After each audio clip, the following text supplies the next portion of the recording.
របស់ឆ្ងាញ់តែតែងាយរកទេបងប្អូននេះខ្ញុំចង់ណែនាំកន្លែងនេះអេមតម្រងបងប្អូនទាំងតម្លៃទាំងអីមិនគួរជឿបងប្អូនចាំមើលខ្ញុំកុហកខ្ញុំមិនដែរឲ្យ8 10បងប្អូនឲ្យមិនសាក់បាទថ្ងៃនេះដើរហត់មែនតើថ្ងៃហ្នឹងដើរអស់ប្រហែលជា8គីឡូជិត9គីឡូឥឡូវក្លៀនពេកមកហូបកាទៀវទុកពិសេសមែនតើកាទៀវទុកគាត់ចាំមើលខ្ញុំថតឲ្យមើលថ្ងៃនេះចង់ challenge ជាមួយនឹងជីវិតខ្លួនឯងតិចចង់ដើរឲ្យបាន8គីឡូគោលដៅរបស់យើងតែមានណាដើរលើសដល់ជិត10គីឡូប្រហែលជា100ម៉ែត្រជាងទៀត10គីឡូថាយកឲ្យដល់10គីឡូប៉ុន្តែដើរដល់ផ្ទះហើយប៉ុន្តែមុននឹងដល់ផ្ទះនេះក៏ដើរទៅរោអីញ៉ាំព្រោះឃ្លានខ្លាំងមែនតើព្រោះអស់ថាមកពលពីខ្លួនលីងអញ្ចឹងណាមានណានឹកឃើញបំផុតហ្នឹងគឺកាទៀវទុកបងប្រុសនេះឃើញទេដូចក្នុងវីដេអូអញ្ចឹងឃើញគាត់ឃើញស្រក់ទឹកមាត់ហ្មងហើយជាពិសេសហ្នឹងខ្ទឹមជ្រក់ឃើញម្ទេសគាត់ក៏ឆ្ងាញ់សាច់គាត់ក៏ច្រើនកាទៀវគាត់បាញ់និយាយទៀវទុករបស់គាត់ហ្នឹងហើយជាពិសេសទៅទៀតហ្នឹងតម្លៃរបស់គាត់តែ7000ទេបងប្អូននិយាយពីសាច់និយាយពីកាទៀវ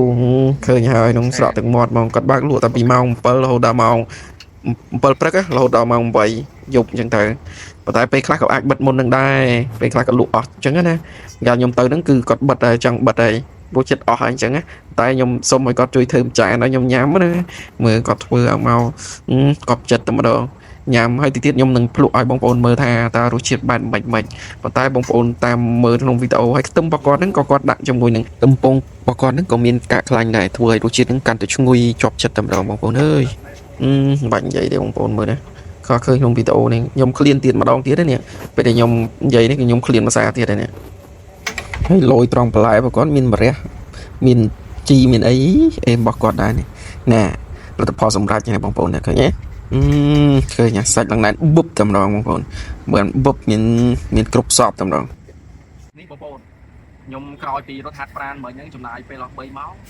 រត់ឲ្យដើរកំសាន្តអារម្មណ៍នៅតាមមាត់ទន្លេផងអស់បានប្រហែលជា8គីឡូជាឥឡូវវេលាម៉ោង7កន្លះនេះចាប់ដើមឃ្លានបណ្ដោយឃ្លានយកហើយកាត់នឹកឃើញមុនគេហ្នឹងគឺកាទៀវទុកនេះហ្មងមើលឲ្យបងប្អូនឃើញពិសេសអត់មួយចាននេះគឺកក់ក្ដៅបងប្អូនហើយពិសេសមើលបន្លែមានតាំងពីនេះអីគេបងចុកមាត់នេះម្រះអើយម្រះហើយជីជាប់មាត់គិតអត់ចេញមានអត់ស្គាល់ទេស្គាល់តែវាភាំងអញ្ចឹងណានេះឥឡូវចាំមើលខ្ញុំភ្លក់រសជាតិនេះតើដឹងថាឆ្ងាញ់យ៉ាងម៉េចឲ្យបងប្អូនដឹងហើយជាពិសេសមួយទៀតហ្នឹងក្នុងហ្នឹងគឺតម្លៃថាបងប្អូនទៀតអត់ដឹងទេសូវថា10000ឬក៏លើសហ្នឹងតែតម្លៃពិតប្រាកដថា7000នេះបងប្អូនអាចមកសាកបាននៅចិត្តវត្តដំដាច់ត្រូវទេបងគាត់ដំដាច់នៅចិត្តវត្តភ្នំយើងទេហើយគាត់លក់ពីម៉ោង7ព្រឹករហូតដល់ម៉ោង8យប់អញ្ចឹងទៅហ្នឹងអញ្ចឹងមកតាមដានមកខ្ញុំលីគ្រឿងពីរាល់អស់នេះតាមពីទឹកទៅលក់មកគាត់ទៀតមើលឲ្យมันខ្ទឹមជ្រក់ទៅដងណាបងប្អូនអើយខ្ទឹមជ្រក់ហើយម្ទេសជ្រក់ហ្នឹងណានិយាយផ្សេងគេមើលទៅទាវខ្ញុំលាឲ្យមករះជីអីដាក់ចូលអស់ហើយមួយចានបុកមកបងប្អូនអត់ទាស់ដល់មើលស្អីកែងស្អីនេះផ្លេតអស់លក់មួយមើលទ្រាំបានទេអត់ប្រែផ្អែមប្រមុំតែក៏ដាក់ម្ទេសតិចដាក់ម្ទេសតិចមកឆ្ងាញ់មកបើសាច់សំខាន់មួយទៀតហ្នឹងមិនមែនតែរសជាតិទេណាសំខាន់គឺសាច់ទៀតតែសាច់ផុយឆ្ងាញ់អស់តលក់ទៀត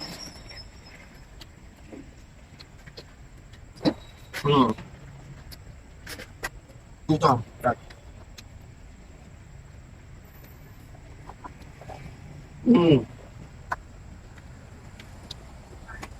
បាយកាយ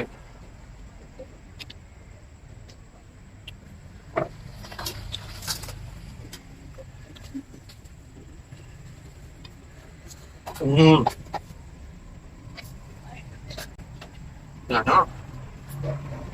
ខ្ញុំមិនได้ឲ្យ8 10បងប្អូនឲ្យមកសាកបាន